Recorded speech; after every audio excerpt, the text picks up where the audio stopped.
Hi friends, welcome to social team பத்து channel. எல்லோரும் எப்படி இருக்கீங்க? சம்மருக்கு பிளான் பண்ண ஆரம்பிச்சிட்டிங்களா? மே மாதம் எங்கே போகலாம் அப்படின்னு சொல்லிட்டு நாங்கள் இன்னும் எந்த பிளானும் இல்லை ஃப்ரெண்ட்ஸ். நீங்கள் பிளான் பண்ணியிருந்தீங்கன்னா எங்கே போகிறீங்கன்னு சொல்லுங்கள். இன்றைக்கி நான் உங்களோட ஒரு சில விஷயங்கள் ஷேர் பண்ணுறதுக்காக தான் கிச்சனுக்குள்ளேருந்தே இப்போ வீடியோ எடுத்துகிட்ருக்கேன். ரெசிபி பார்த்தீங்கன்னா சாதாரண ஒரு குழம்பு தான். ஸோ ரெசிபி பற்றி நான் இப்போ பேச போகிறதே இல்லை. எதை பற்றி பேச போகிறேன் அப்படின்னு பார்த்தீங்கன்னா, பெண்களும் நம்மளும் கிச்சனும் நமக்கு பிடிச்ச இடம் வீட்டில் எது அப்படின்னு பார்த்தீங்கன்னா இந்த கிச்சன் தான் நான் சொல்லுவேங்க. ஒரு 90% லேடிஸ் கிட்ட கேட்டிங்கன்னா கிச்சன் தான் பிடிக்கும்னு சொல்லுவாங்க. ஏன் அப்படின்னு பார்த்தீங்கன்னா,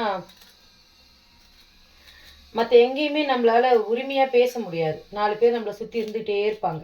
கரெக்ட் தானே? ஹால்லே ஆகட்டும், பெட்ரூம்லே ஆகட்டும், வாசலில், மொட்டை மாடி, நம்ம எங்கே போனாலும் நம்மளை சுற்றி யாராவது இருந்துக்கிட்டே இருப்பாங்க. நம்மளால் எதையுமே ஃப்ரீயாக பேச முடியாது. நம்ம மனசில் இருக்கிறத சிலதெல்லாம் நம்மளால் சொல்லக்கூட முடியாது. ஏன் அப்படின்னா, நம்மளை சொல்கிறத மறுத்து பேசுவாங்க, அப்போஸ் பண்ணுவாங்க, ஆர்கியூ பண்ணுவாங்க. அதனால நம்மளால் சில விஷயங்களை சொல்லவே முடியாதா? அப்போ நமக்கு சொல்லக்கூடிய ஒரு இடம் எது அப்படின்னு பார்த்தீங்கன்னா கிச்சன். ஏன்னா இங்கே தப்பி தவறி கூட யாரும் நம்மளை மீறி வரமாட்டாங்க. வந்த ஏதாவது வேலை சொல்லுவோம்ல, அத்தை எடு, இதை எடு, இதை நறுக்கு அப்படின்னு, அதனால இங்கே வரமாட்டாங்க.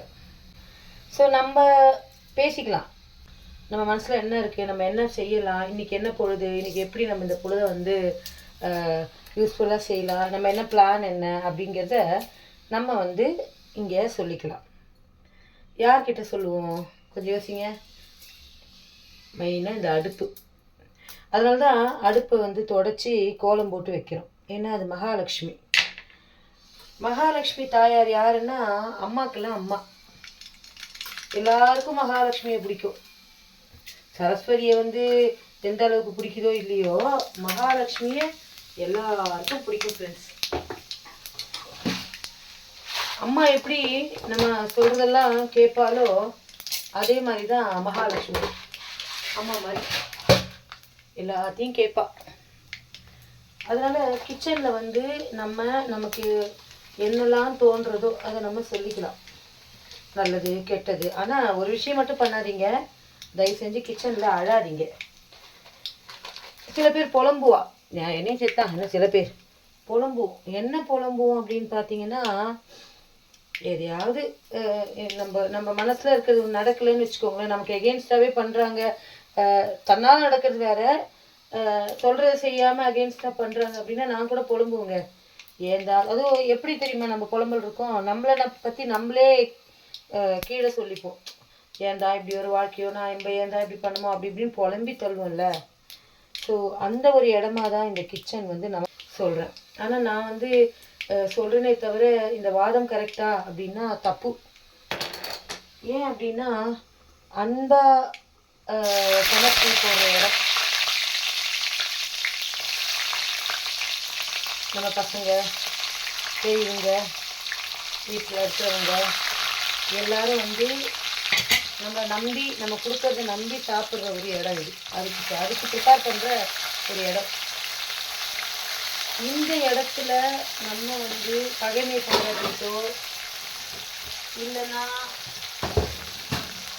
கஷ்டப்பட்டுக்கிட்டோ இல்லைன்னா வேதனைப்பட்டுட்டு புலம்பிட்டோ நம்ம ஒரு பொருளை செய்யும்போது அதில் சுவைக்கு பதிலாக மகாலட்சுமி தாயார் கஷ்டத்தையும் வருத்தத்தையும் கொடுக்கக்கூடாது. என்னதான் சொல்ல வரா அப்படின்னு கேட்குறீங்க இல்லையா? சிம்பிள் தான் ஃப்ரெண்ட்ஸ். எதுவாக இருந்தாலும் வெளிப்படையாக பேசுங்க. வீட்டில் இருக்கிறவங்ககிட்டே பேசுங்க. அப்படி இப்படி அங்கே இங்கேன்னு சொல்லிட்டு கஷ்டப்பட்டுருக்காதீங்க.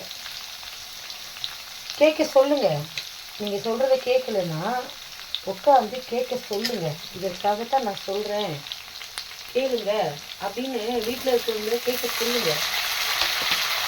உங்கள் மனசில் இருக்கிறத அவங்ககிட்ட ஷேர் பண்ணுறதுக்கு வாய்ப்பு கொடுக்க சொல்லுங்க. அதை விட்டுட்டு கிச்சனில் புலம்புனீங்கன்னா என்னத்துக்கு ஆகும் சொல்லுங்கள்? இப்போ நீ என்னடி பண்ணுற, கிச்சனில் புலம்பிக்கணும்? இல்லை, நான் புலம்பலை. உங்களுக்கு நான் சொல்கிறேன். என்ன மாதிரி நீங்கள் இருக்காதீங்கன்னு சொல்கிறேன். நானும் இங்கே தான் வந்து பேசுவேன். இது பாருங்க, இதுக்கப்புறம் உங்ககிட்ட பேசிக்கிட்டே தான் வீடியோ எடுப்பேன். சில நேரங்களில் இந்த நம்ம தனிமையில் இருக்கும்போது கிச்சன் தாங்க நமக்கு சப்போர்ட்டு. எங்கள் அம்மா காலத்தில் கூட அப்படிதான். எங்கள் அம்மா வந்து எதுவாக இருந்தாலும் கிச்சனில் தான் சொல்லுவாங்க, கிச்சனில் தான் டிசைடே பண்ணுவாங்க. ஏதாவது ஒன்று பிளான் பண்ணணும், ஏதாவது ஒன்று செய்யணும் அப்படின்னா அம்மா ஃபுல் அண்ட் ஃபுல் அதோட ப்ளஸ்ஸு மைனஸ்ஸு பண்ணலாமா வேணாமா அப்படிங்கிறத அவங்களே கேள்வி கேட்டு அவங்களே பதிலும் சொல்லி அதில் இருக்கக்கூடிய நிறை குறைகளை அவங்களே கம்ப்ளீட்டாக டிஸ்கஸ் பண்ணிப்பாங்க. வேறு யார்கிட்டையும் டிஸ்கஸ் பண்ண மாட்டாங்க. சிங்கிள் பேரண்ட்டு அவங்க எல்லாத்தையும் அவங்க தான் சால்வ் பண்ணணும். அப்படி இருக்கும்போது அவங்க யாருக்கிட்டையும் எதையும் இது பண்ண மாட்டாங்க. ஈவன் எங்கள் பெரிய அண்ணன் தான் எல்லாம் பார்த்துட்டாரு. அப்படியும் கூட அம்மா வந்து என்ன பண்ணுவாங்கன்னா முதல்ல அம்மா பேசி டிசைட் பண்ணிப்பாங்க. முருங்கை கொஞ்சம் முக்கிய